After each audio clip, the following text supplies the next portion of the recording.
football fam? We are back for another season of helping you absolutely demolish your fantasy football league and, of course, take home the championship. We are back, but just a little bit differently this year. Obviously, sitting next to me is not my beautiful sister anymore, but instead in my very biased opinion, ruggedly handsome husband sitting next to me now. Let's Talk Football, sis, was the absolute time of my life with Angela last year. And unfortunately, due to some personal reasons, Ange could not come back to the podcast this year. And I was hell-bent on keeping this bullshit in the family. And that is exactly what we did. So we are, with welcome arms, going to welcome in my husband, Drew. Welcome to Let's Talk Football Married Edition this year, baby. What's up, Drew? Welcome to the podcast. Tell us a little bit about yourself before we jump in and get started. Hey, I'm Drew, obviously, as my beautiful wife just said. I just love football, love fantasy football. I've been doing it for years. I grew up playing football, played it through high school, a little bit of college, and it's just we obviously, my wife and I, watch football religiously every week. We talk fantasy football. We're super into it. I also, on the back end last year, did help a little bit with Amanda and Angela. I did a little bit of some research and some notes and just kind of helped them prep a little bit. That way we could keep this rolling. And yeah, that's about it.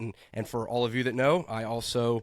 or all of you that know, Amanda has, another business. I'm also involved in that with her. So now let's just, add a second thing that we're doing together on top of that. So yeah. 24/7, baby. That's all we do is spend time together. So yep. Why not add on something else, right? Also, Drew very humbly did not mention that he has won a shit ton of fantasy titles himself. You were a back-to-back-to-back winner. Back to back. I'm sorry. Back to back.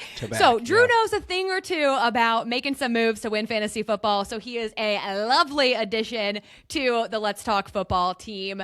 We're going to go over just a little bit of an update for schedule release and all of that. So we are about to embark on, obviously, most of you getting into fantasy football drafting itself. Hopefully that's late August into September if your draft is doing it correctly. If you draft early, may the force be with you, because that's unfortunate with injury issues. But we're going to get multiple episodes out ASAP. So this next week, you're going to see multiple episodes from us over on YouTube. Those will be dropping. That way you can be prepared walking into your draft day. We're going to talk obvious things like getting ready for the draft, being fully prepared. We're going to talk about 15 top quarterbacks, running backs, wide receivers, tight ends, just all of the information that you need. In today's episode, we are going to talk more just about overall offseason changes. So really getting you fully familiar with the landscape of fantasy football this year and the Implementation.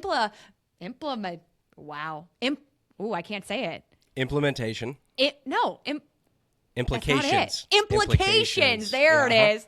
I say some off-the-cuff shit, but I couldn't get that one out of my mouth. We're going to talk about the implications that all of these moves and changes have on fantasy, what's got us real freaking excited as well. And also multiple other episodes coming this week. So check it out on YouTube. Let's Talk Football. We're just going to call it Let's Talk Football Married Edition as we roll into this year. So without further ado, we're going to jump right head first into this episode so you don't have to hear me blab at you too long. And we're going to talk all of our offseason changes and the chaos that was offseason, because it was a messy offseason, right? Yeah, absolutely. It's there's a lot of changes. Some big names got moved. So excited to talk about those. And I think just as equally as important is there were some big coaching changes this year that I think are going to make a big impact. Yeah, I think we always forget, I know I'm always hyper fixated on where players went and how that impacts, but we also forget that domino of how much a head coach or an offensive coordinator can change how well those players are being used in the offense, therefore more valuable to us for fantasy football. So we're just going to go ahead and dive in. We're going to talk some quarterbacks. We're going to jump around a little bit. We're going to talk some position, but then how that also translates into head coach. So we'll kind of start, and we'll just rip the Band-Aid off here with Kyler Murray being transitioned, obviously, from the Arizona Cardinals to the Minnesota Vikings and officially being named the starting quarterback for the Minnesota Vikings. Give me any notes you have or feedback you have on that transition, Drew. Yeah, I think the biggest impact there is obviously from the Viking standpoint.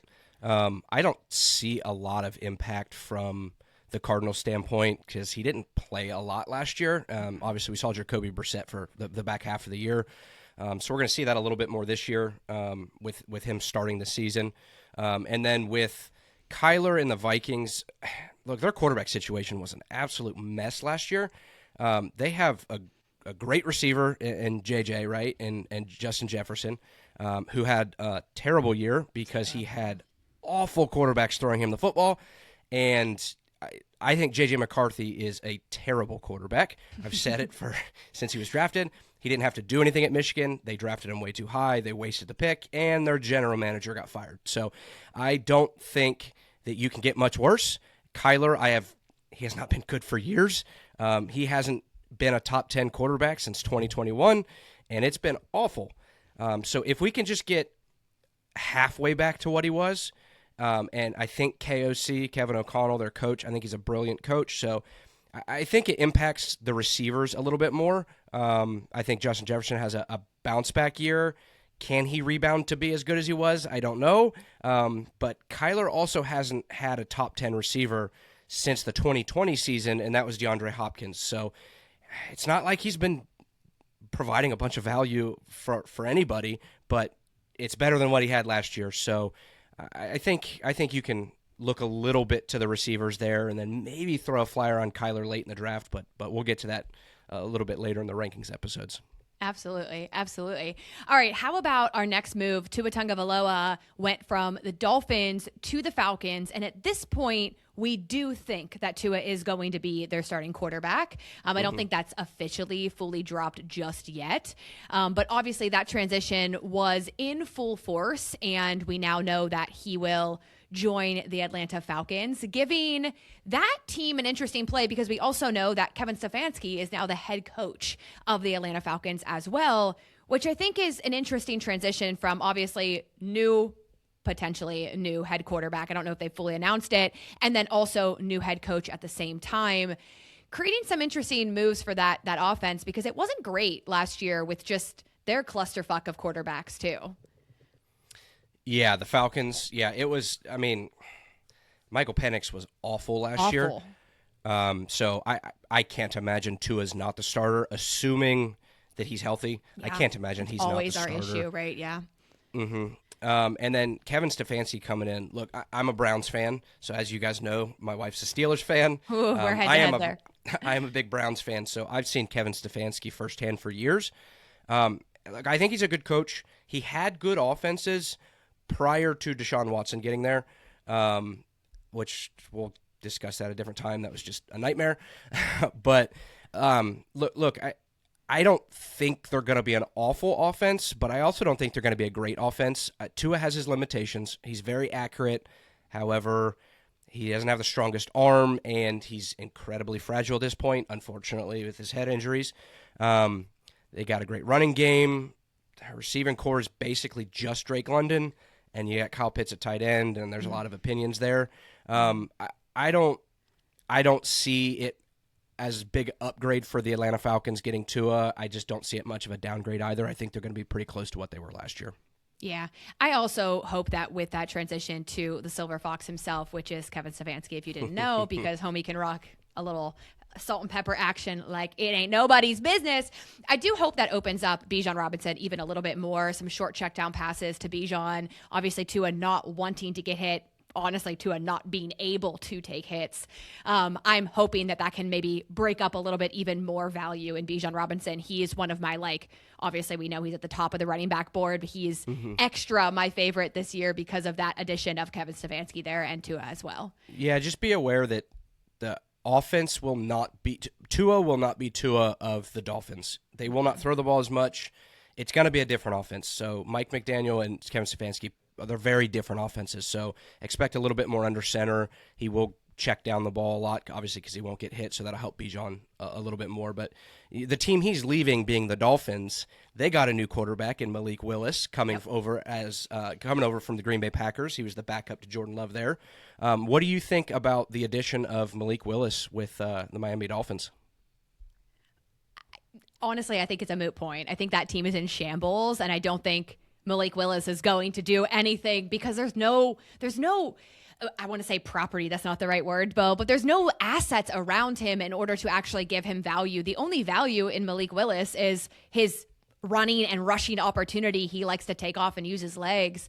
I think the Dolphins, obviously, yes, replacing Tua, a fine move. Pulling Malik Willis in, he had a great moment to shine with the Packers last year, and I think he showed us that he is a valuable quarterback. But there's just no one around him at all anymore. You have Waddle, who is no longer on the team.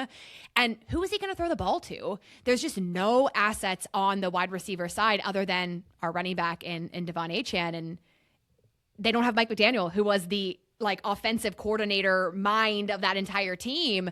And I just think it's going to be a really extra shitty year for the Dolphins. And from a fantasy perspective, I'm not excited about anyone on that team, not even as much of Devon Achane as I used to be, because of just the mess that they have right now.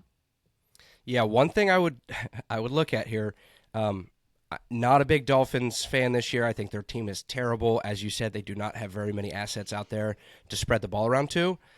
Justin Fields, 2022 with Chicago, was a fantasy league winner because he came out of nowhere, was undrafted in drafts, and then all of a sudden, because he ran the ball so much, became incredibly valuable, and he finished as a quarterback 7 that year. I can see something like that happening with Malik Willis this year because they're going to run the ball a lot.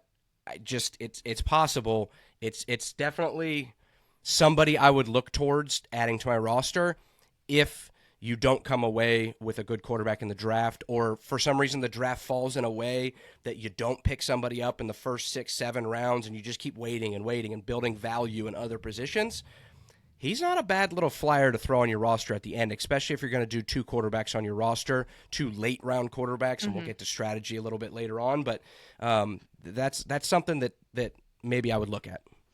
Yeah, I guess I just also – Miami's defense is also equally not as good, and so just having the offense on the field for what you would expect is an obscene amount of time, and that's valuable though.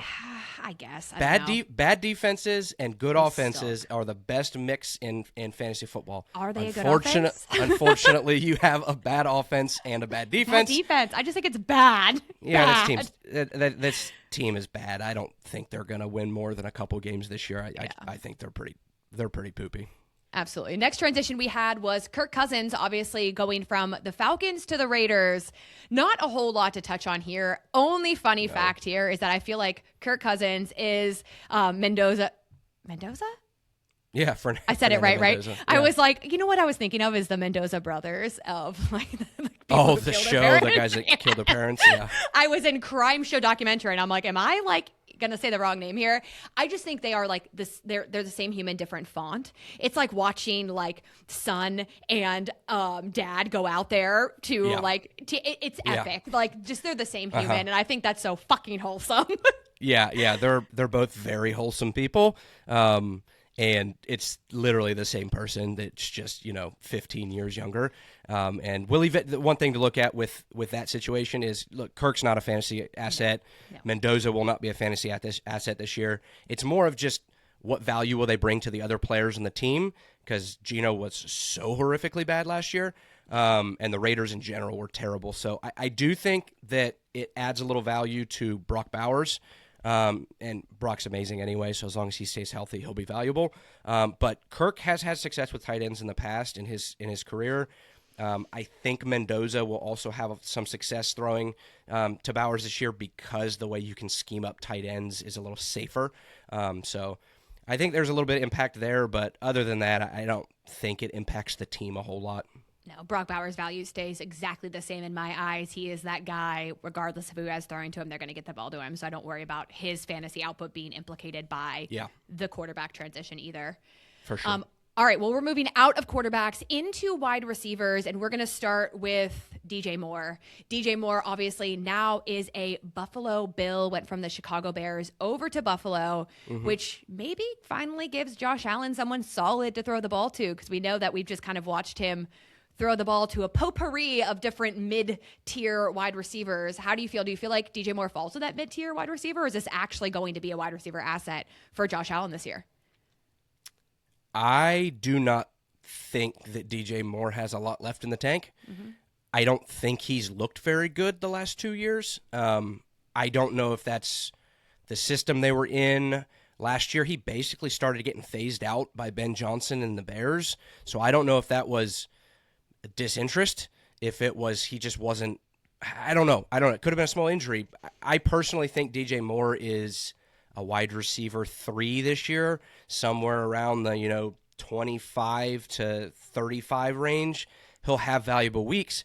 He's a flex play in my opinion. I don't think he's a weekly starter. I think he's a flex play for you. He's fine. But honestly, I think it just helps Josh Allen a little bit more. I think that's the biggest impact here is Josh has another guy he can throw the ball to. Let's just hope it's not an Amari Cooper situation when Amari came over from the Browns to the Bills and it was completely worthless. So let's hope it's not that because that wasn't good. Yeah. How about coaching changes over in Buffalo as well? Obviously, we know Joe Brady was promoted to head coach. So new coaching change, maybe another wide receiver. No impact from a coaching standpoint. Sean McDermott didn't have a lot of say in the offense. The only thing it could, like Joe Brady likes to run the ball and command the offense. The only difference that you see when an OC takes over as a head coach from a defensive coach in a situation like this is sometimes defensive coaches tend to tell their play callers to, hey, we need to slow the clock down. We need to run the ball. We need to hold the possession a little bit longer, give our defense a rest, because their focus is how can I stop the other team, right? Because they're a defensive head coach. If you don't have that and you have an offensive coach, sometimes they get a little aggressive in their play calling, and so you could see a little bit of that. But honestly, he was running the offense last year. I wouldn't expect much change. Yeah. Okay, cool. Next up, we have Jalen Waddle, obviously making his waddling his way from Miami to Denver. He has the best touchdown celebration in the league, bar none, in my opinion. But now he is with the Denver Broncos, giving Bo Nix another person to throw the ball to. Obviously, we saw Sutton there last year. Didn't have the most immaculate output that we were hoping for with the Bo Nix, Cortland Sutton combo. Now we've got Jalen Waddle in the mix as well. So there is some good wide receiver threats over there in Denver. And I think this is an interesting move that I believe Waddle is a good asset for fantasy football. More of that, like maybe a flex play, maybe wide receiver 2 type of situation. But it's an upgrade and it gives more options on the field for Bo Nix, who didn't look. He struggled a little bit last year, but it wasn't as bad as he came back a little bit in the back end of the season, which I think redeemed him a little bit. But I think giving him more options and letting him continue to develop as a quarterback, this is a move that I would keep my eye on a little bit in fantasy this year. Yeah, I think out of everything that we've talked about so far and all the different moves, this is the first one that I actually feel is a big impact. All the quarterbacks are obviously big impacts for the teams, but for fantasy, Jalen Waddle makes a big difference on that team. Look, it was Cortland Sutton and a bunch of dudes last year, just a bunch of Jags, right? And it didn't work. Bo Nix did not look good last year, but when you go back and look at the tape, Bo Nix looked worse because he couldn't connect on deep balls with anybody. But you're also throwing the ball to Troy Franklin and I can't remember the other guy's name. Pat Bryant on the outside, who I do like. Oh, Marvin Mims, yes? Yep. Deep shots to Marvin Mims and Troy Franklin are not the same as deep shots to Jalen Waddle, who is a great receiver. So I think it's going to be massive. I think they're going to connect on some big shots this year. Sean Payton is also not calling plays, at least to start the year. He brought an OC in and is going to have him call plays. The big thing for fantasy, and this is what you have to – what are you going to take the shot on, right, is Jalen Waddle going to get back up to 120-plus targets and going to get back in the conversation of a top 12 receiver. He was a top 12 receiver his rookie season and the second season. I believe he was wide receiver 13. Can he get back up to that level? Possibly, but it's going to take 120 targets. I think that's going to happen. So I'm very in on Jalen Waddle this year, and I do think he boosts Bo Nix' value this year as well. Absolutely, 100%. Well, my most excited wide receiver changeup was the A.J. Brown shift. Obviously, from the Eagles to New England, incredibly disappointing season for most last year from a fantasy production. He did kind of come back alive near the back end of the season, but that entire Philadelphia Eagles offense just was hard to watch last year. And so the move of just a very not happy A.J. Brown to the New England Patriots is personally what I'm the most excited for. We have babyface Drake May now able to have a elite wide receiver one to throw the ball to. This elevates, in my opinion, sure, A.J. Brown's that guy. It's A.J. Brown. This elevates Drake May even more, in my opinion, which actually moved him up on my quarterback rankings, which we'll get into in a further episode. But this single-handedly moved Drake May up in my quarterback ranking. So I think this is a beautiful transition. Is going to make the Patriots that much of a scarier, unfortunately, again, team, because they had like one drought season and, whatever. They had a couple. And a Bill Belichick, and then you got to remember they had Gerard Mayo in there as a head coach for a year, which was a complete disaster. Let's just be honest. A.J. Brown, that boy was pissed last year. He was absolutely enraged to the point of didn't even care anymore. Didn't want to play, didn't finish routes, didn't want to be on the field. Fucking seems like he hates Jalen Hurts, which, if he's throwing the ball 40 feet over your head or missing you or throwing you into a safety to get destroyed, I understand it. Look, to your point earlier, Jalen Waddle is a big impact. I think A.J. Brown is the biggest impact of any player in the NFL this year. I am really high on A.J. Brown. I think he finishes, obviously health, barring, injuries. I think he finishes as a top 6 receiver this year. I think he's incredible. And currently going at, 206 ADP, I think he's still a steal there. I think. God, yeah. Yeah, I think he's going to be a huge guy, huge impact. Drake May throws a beautiful deep ball. A.J. Brown is a very good deep ball receiver. So I think he's incredible, and he is by far the alpha on this team. So I think it's a great change. Yeah. How about in a similar vein, you've got Mike Evans changing over, similar-ish type of player, later in his career. Yeah, coming from the Buccaneers. He's going over to the 49ers. Weird. What do you think about let's start with the impact on the Buccaneers. Mike Evans leaving the Buccaneers after a decade there.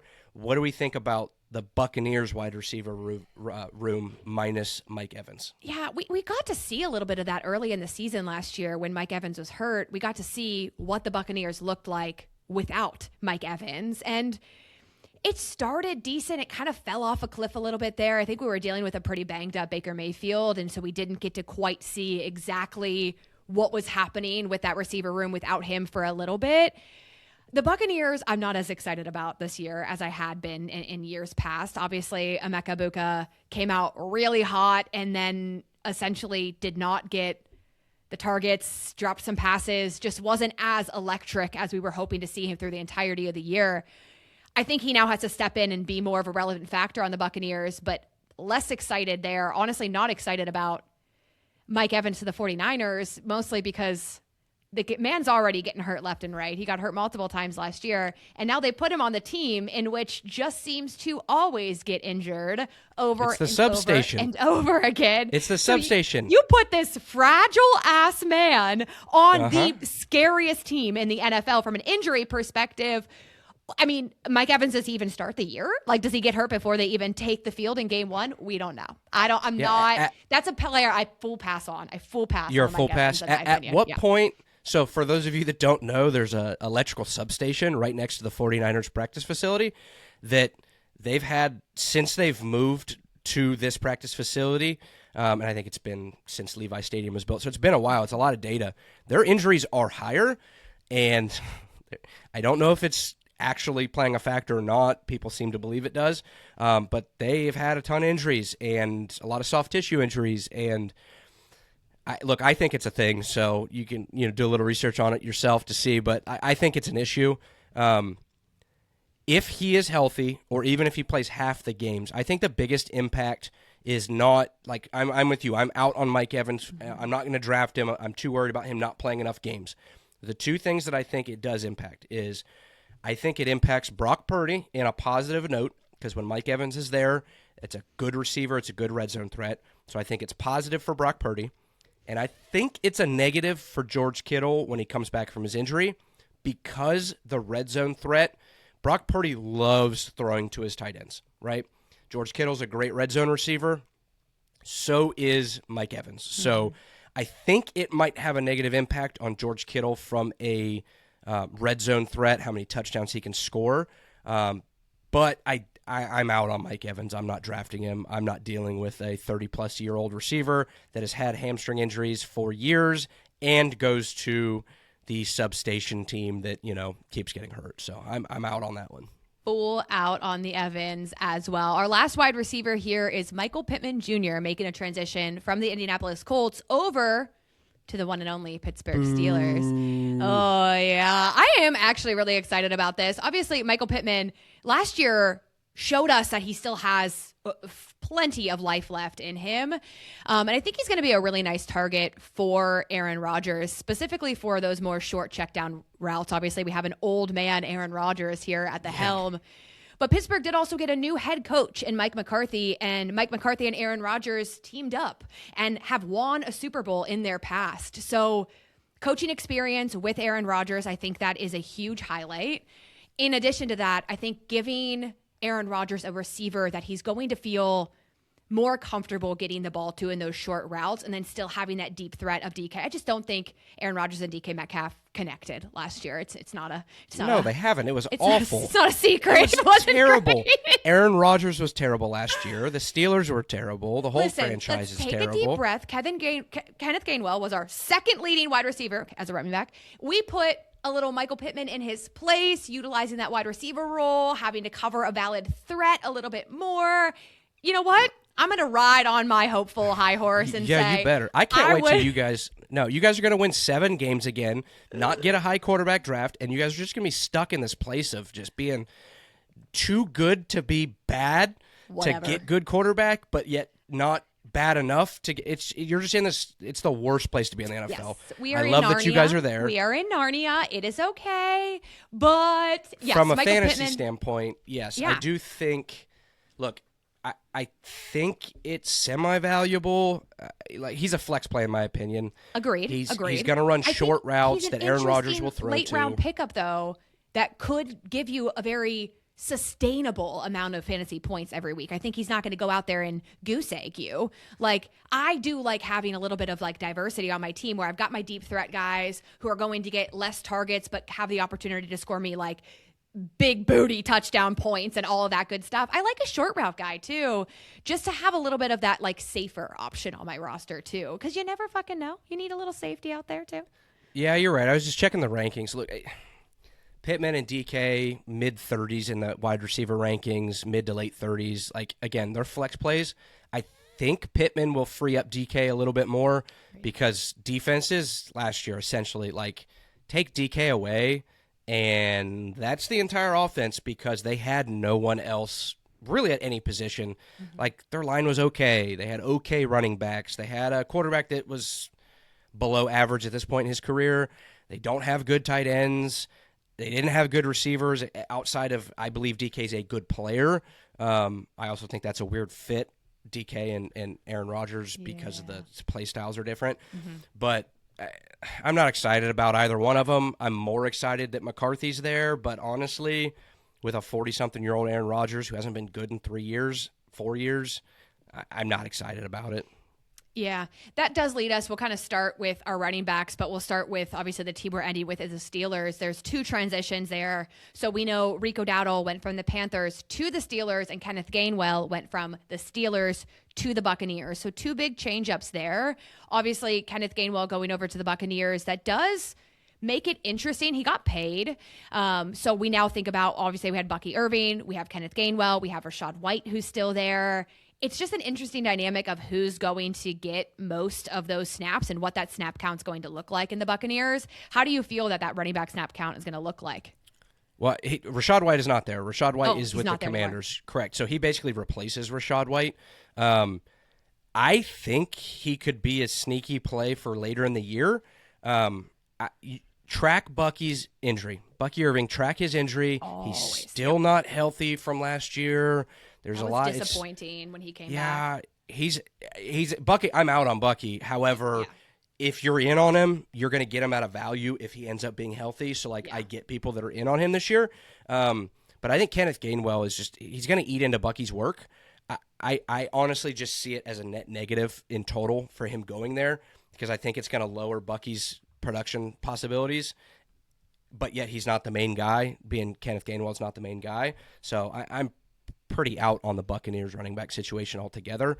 And on the Panthers standpoint, no Rico means that Chuba is going to get more work. He didn't look great last year. Mm-hmm. I'm really in on Jonathan Brooks as a later round running back that I can throw on my bench if he happens to be healthy coming back from another ACL injury. That was rough. For those of you that don't know him, he was their running back they drafted a few years ago from Texas. They had high draft capital. He was hurt, He had tore his ACL at Texas the year before. And then he tore it again immediately with the Panthers. So then I'm in on him as a late round guy. And Chuba, middle round guy. If you need a guy and he's there, you can take him, but obviously I'm not high on him. Yeah. How about Rico Dowdle now pairing up with Jaylen Warren over in Pittsburgh? I think that Pittsburgh is such like a ride or die. They ride or die for players. They will ride or die for Warren, obviously.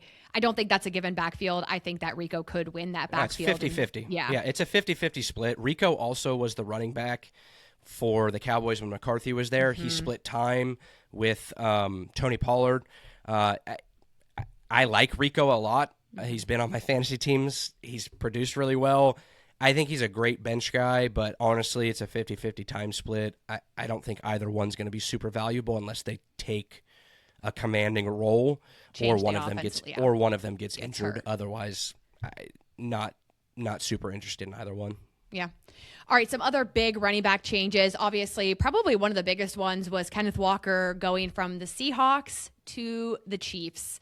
Kenneth Walker specifically looked great, obviously, in that Super Bowl win from the Seahawks last year. And this is very interesting for the Chiefs because they have not had a true dominant running back for a while. They've really been struggling to fill that role for a hot second here. And when they acquired Kenneth Walker, I think that's going to make such a large impact on that offense. And I think Kenneth Walker really thrive in the Chiefs offense as well. So this is definitely one of those running backs that as long as he can, again, like we always say, stay healthy because he is injury prone and has faced injuries in his past, this is one of those really solid running back options for the year in a new offense that if they finally have that option is just going to free up that whole offensive unit, in my opinion, too. I think Kenneth Walker it's a huge move.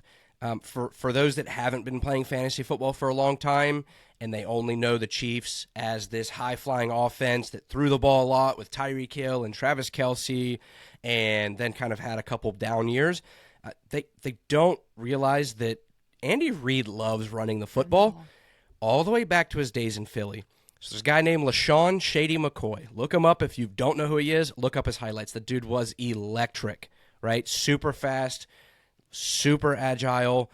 He was a fantasy dominator for years with Andy Reid as his head coach. So I think we have the possibility of coming to some type of Shady McCoy-esque player with Kenneth Walker. I'm a huge Kenneth Walker fan. I have been for years.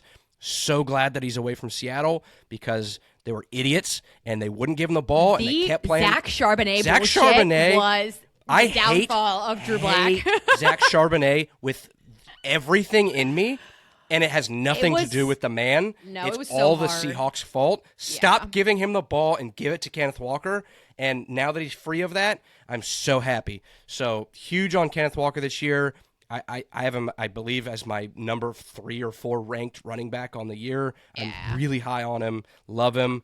And from the Seahawks standpoint, Jadarian Price, they traded up to the first round, 32nd picked a rookie out of Notre Dame who was the backup to Jeremiah Love last year, who obviously went in the top 10. I think he's a great player. I'm really high on him this year. Sharps is hurt. I don't expect him to be back early in the year. I think it'll take a little bit of time. And also, even when Sharps played, he wasn't that good of a running back in general. He was fine. He was just average, okay? Look, he does what an NFL coach wants him to do. He's not great for fantasy because he's not going to bust these big runs, but he also doesn't take losses. He'll get, when you need 3 yards, he will get you just over 3 yards. When you need 2 yards, he'll get you 2 yards, right? He will not bust a long run. He will not bust a long touchdown, but he will get what he needs. He's not a bad running back. I can't stand the guy because he took all that work from Kenneth Walker, so... Awesome. All right, David Montgomery made the transition from his Sonic and Hedgehog duo from the Lions to the Texans.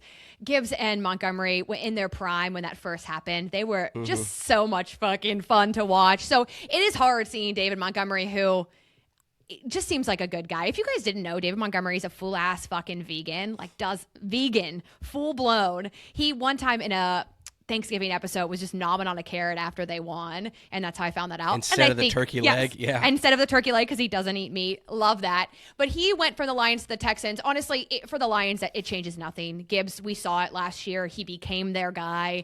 They weren't doing a 50-50 split anymore. It was the Jahmyr Gibbs show. It will remain the Jahmyr Gibbs show. They brought, Isaiah Pacheco to back him up and to give him a little bit of rest. So I'm not worried about that.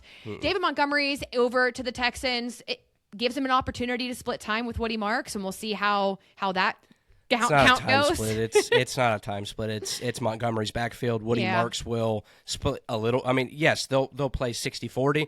I believe Monty will be the main person in that timeshare. Look, Monty, he replaces what Joe Mixon was 2 years ago and what he was supposed to be last year before he had that weird foot injury that now has ended his career. That was it's shrouded in mystery of how it happened and what went on.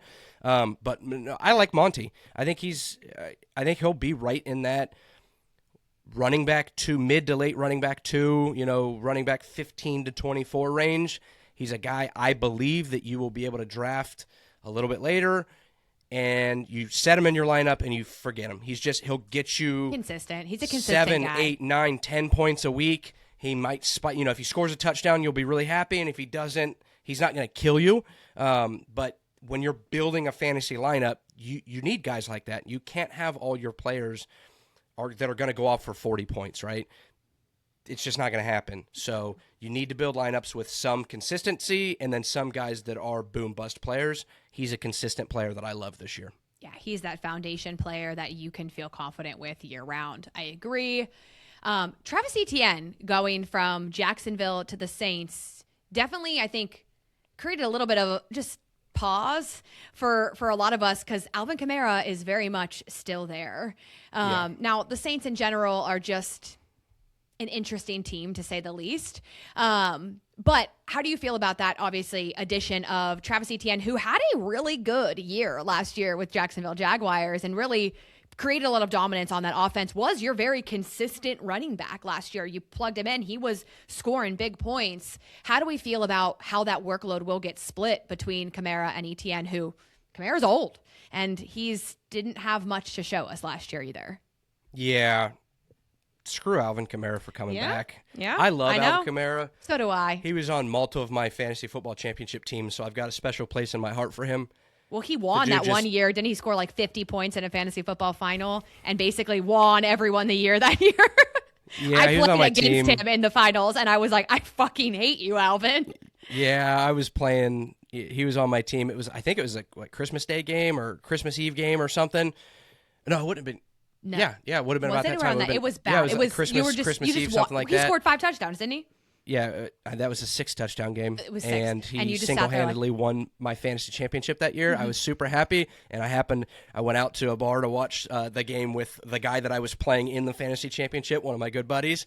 And I don't remember if this was the first or second year because I won back-to-back titles at that time. And I beat the same other manager, my buddy Dan. I beat him 2 years in a row in the finals. I can't remember if it was the first or second year, but at about halftime, he had 2 or 3 touchdowns, and he was just distraught. And I could not have been happier. It was amazing. So I love Alvin Kamara. I just retire, get out of the way. I was so happy when Etienne went to the Saints. I was with Kellen Moore.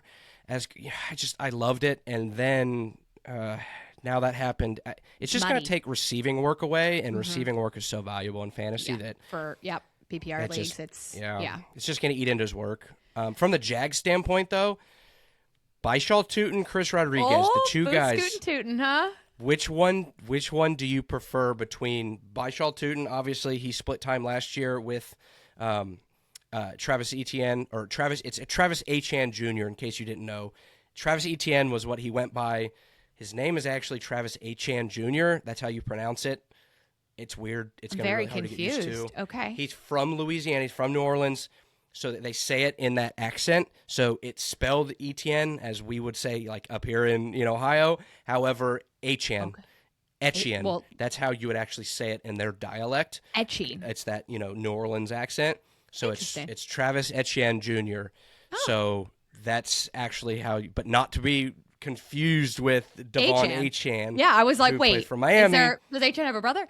No. Hey, I'm all for a correct different pronunciation of names, so I'm here for that. But anyway, so he's gone. You have Baishal Tootin, who split time with him last year, or in addition, now you have Chris Rodriguez coming over from the Commanders, who secretly had a great year last year, over 4 yards a carry. Sneaky good. Yeah, he was one of those players we talked a lot about of like, throw Chris Rodriguez in. And they were also dealing with like 3 running backs in the Commanders, so you just never knew who the hell was going to get the opportunity that week. Yep. Gosh, I don't know. I can just say I would prefer Tootin over Chris Rodriguez, and there's really not a ton of validity for that other than he's been in the offensive scheme. He's got experience there already. They had a really successful season last year, and I think they're going to roll on that. I think that it ends up being more of like a 50-50 split more than anything, but I'm going to put my eggs in the Baishal Tootin bucket just because I like his fucking last name, okay? Because it's funny. Let me see here real quick. Let me check the ADPs. So you've got Baishal Tootin is going 512 right now, and then you've got Chris Rodriguez going 13.1. Oh, shit. Chris Rodriguez in the 13th round, or Baishal Tootin, are you going to take him in the 5th round? Who else is going around? Like, who else is in that ADP range with Baishal Tootin? From a running back standpoint, you've got DeAndre Swift at the 5'11". Let me see here.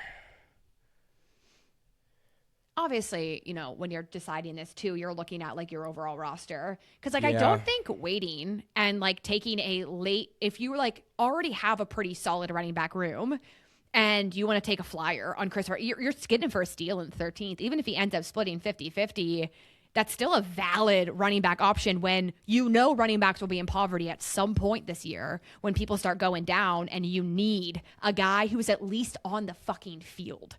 Yeah, you're looking DJ Moore, Mike Evans, Carnell Tate, Terry McLaurin, kind of that range of receivers that are going in that range. Yeah, I mean, that's interesting to see him split like that. I like that offense, so I'm excited by the Jacksonville Jaguars offense. So I think that if you're looking at your roster and at that point you're in that Baishal Tootin range and you need a wide receiver, obviously then take the flyer on Chris Rodriguez later. I think that's an insane steal for him later in the draft because, again, he's going to get time. He had a good year last year. Yeah, if I don't get Tootin, I'm going to target Chris Rodriguez later in the draft because I think he can have an impact, especially if Tootin gets hurt at any time. Oh, God. And that's, too, you're playing on like a guy who's going to get playing time and a potential injury risk. You want some of that to fill out your roster later in that draft, too. You got to think a little bit deeper there. All right, let's look at these tight ends real quick. Okay, cool. Let's move on. Yeah, there's 3 tight ends that changed teams this year, and I want to know if you care about any of them. Isaiah Likely going from the Ravens to the Giants, Chig Okonkwo going from the Titans to the Commanders, David Njoku, Browns to Chargers. Yeah, the only person that I am mildly intrigued by is Isaiah Likely.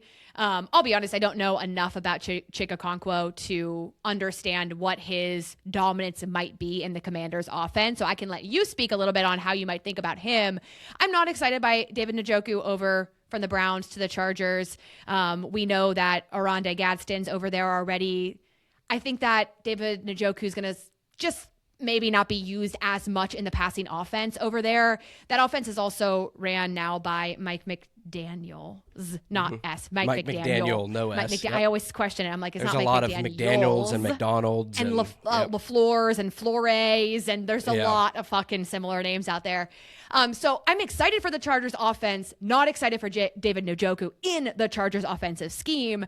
I am more excited about Isaiah Likely. I feel like we've been talking about Isaiah Likely behind Mark Andrews now for a couple years of like, could be this great elite tight end, and he just didn't get immersed in that offense the way anyone had hoped for. But I do think that he could get utilized more in that Giants offense. And the Giants team, I like that team. They're an interesting team to me. I think it could be a good opportunity. So if there's any like very flyer tight end, because these are not tight ends I'm taking early in the draft, they would be like deep late tight ends. If I'm punting the tight end position, I might be taking a shot on someone like an Isaiah Likely. He would be my only intrigue out of those three, though. Yeah, I'm not interested in any of them. Isaiah Likely's going to split time with Theo Johnson. They're going to run a lot of 2 tight end sets, the same thing they did with the Ravens. Mark Andrews, yep. Yes, with the Ravens and Andrews. It's going to end up being Likely scores 2 touchdowns and has 28 fantasy points one game, and then doesn't score more than 5 fantasy points. Doesn't even get a target, and you're pissed off the entire game. For 6 weeks, and it ruins your entire team like it did to me last year, or 2 years ago. And then like Chigakonkwo is semi-interesting. He's more of a guy to keep on your radar for waivers after the first week or two, because Ertz is gone now, and that system, the Commander system, throws the ball to tight ends a lot. Jaden Daniels does it a lot. But again, I'm not drafting him. David Njoku, definitely not drafting him. To me, that just lowers Oronde Gadsden to a point where I'm probably not going to draft Oronde either, because haven't there been some interesting reports of him coming out of preseason or training camp that like he wasn't performing very well with the team? Oronde? Yeah. I have not seen anything on that, but I thought I heard some aspect of like they weren't intrigued by Oronde Gadsden. Sounds like a Prince Charming name, so that's what I think of when I think of him. But I don't think Prince Charming was performing all that well with the team anyways. Yeah, I'm not really interested in any of those 3 tight ends anyway. And, I either take one early or I'm just going to figure out somebody late. I've got a target we'll talk about in the tight end rankings episode coming out here in the next week or so. So make sure to check in on that one. And I've got a guy that I'm targeting in every draft. Absolutely. Well, we will start breaking down more positionally here in the very near future. Like we said, obviously, we just wanted to get an episode out that really kind of went through some offseason changes and really just a potpourri of information of what we're excited about, what we're on the lookout for, what's not exciting us as we get ready for fantasy football season. But here soon, you're going to see some breakout episodes of obviously quarterback rankings, running back, wide receiver, tight ends to fully get you prepared for the season. If you guys have any questions at all, make sure you comment them below the videos. If you want us to cover anything, players you might be targeting, questions you might have, those are the things that we love to see interaction with so we can add them to episodes.